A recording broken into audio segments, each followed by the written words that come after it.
नमस्ते, मेरा नाम निकिता मिश्रा है और आप देख रहे हैं बोलता हिंदुस्तान। उत्तर प्रदेश के ददरी खुर्द में हेलीकॉप्टर उतरता है, धूल उड़ती है, कैमरे चमकते हैं और देश के बड़े उद्योगपति गौतम अडानी निर्माणाधीन पावर प्लांट का निरीक्षण करते हैं। 1600 यानी 1600 मेगावाट का कोयला आधारित पावर प्लांट उत्तर प्रदेश का सबसे बड़ा पौधारोपण होता है। तस्वीरें खींचती हैं और करीब 40 मिनट बाद हेलीकॉप्टर फिर उड़ जाता है। अब आप सोच रहे होंगे मैं ये क्यों बता रही हूं आपको, इसमें क्या नई बात हो गई। रुकिए, थोड़ा ठहरिए, आगे बात करते हैं और बताते हैं कि इसमें क्या नई बात हुई है।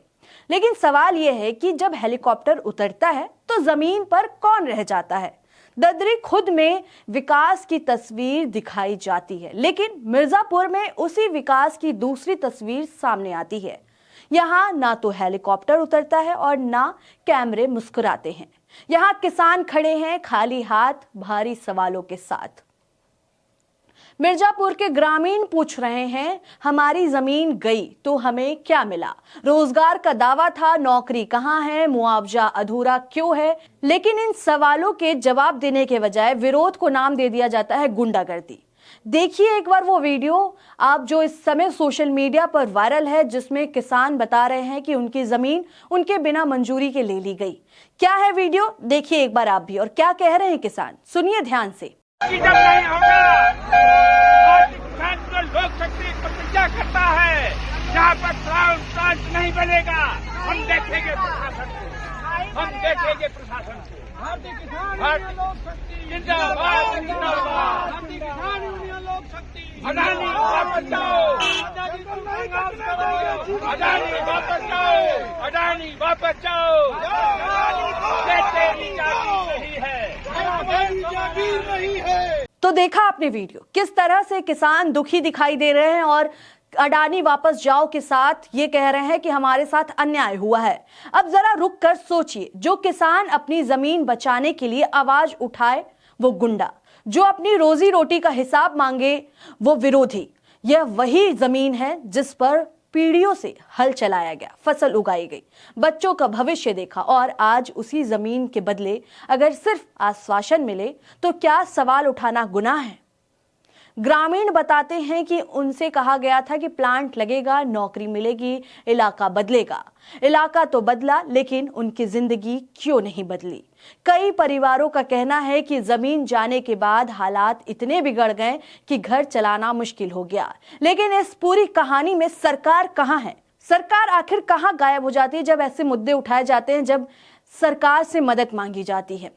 सरकार कहती है विकास जरूरी है। सवाल ये नहीं है कि विकास चाहिए या नहीं, सवाल ये है कि विकास किसका और कीमत कौन चुका रहा है। जब यूपीपीसीएल और अडानी पावर के बीच समझौते का दस्तखत होते हैं तो कागज मजबूत होते हैं, लेकिन जब किसान अपनी फरियाद लेकर खड़ा होता है तो उसे लाठी, नोटिस और चुप्पी मिलती है। क्या यही डबल इंजन की सरकार का संतुलन है? एक इंजन कॉरपोरेट का, दूसरा इंजन किसान की आवाज दबाने का। ददरी खुद में पौधारोपण होता है, अच्छी बात है, लेकिन मिर्जापुर में उजड़ते घरों का क्या वहां इंसान पेड़ से कम कीमती हैं? विरोध कर रहे किसान कहते हैं हम विकास के खिलाफ नहीं हैं, वे बस इतना चाहते हैं कि या तो उन्हें स्थायी रोजगार मिले या उनकी जमीन का पूरा और न्याय संगत मुआवजा मिले।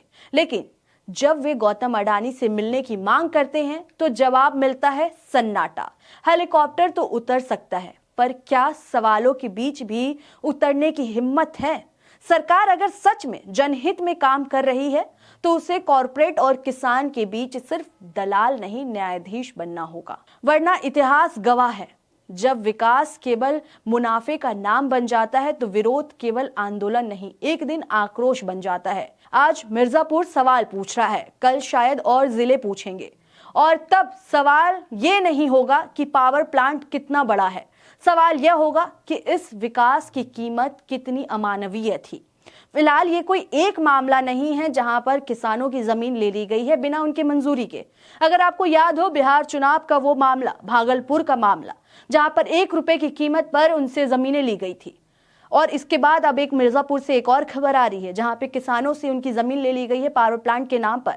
और कहा जा रहा है कि इससे देश का विकास होगा। अगर देश का विकास होगा, देश का विकास होना भी चाहिए, लेकिन क्या इसकी कीमत वो किसान देंगे?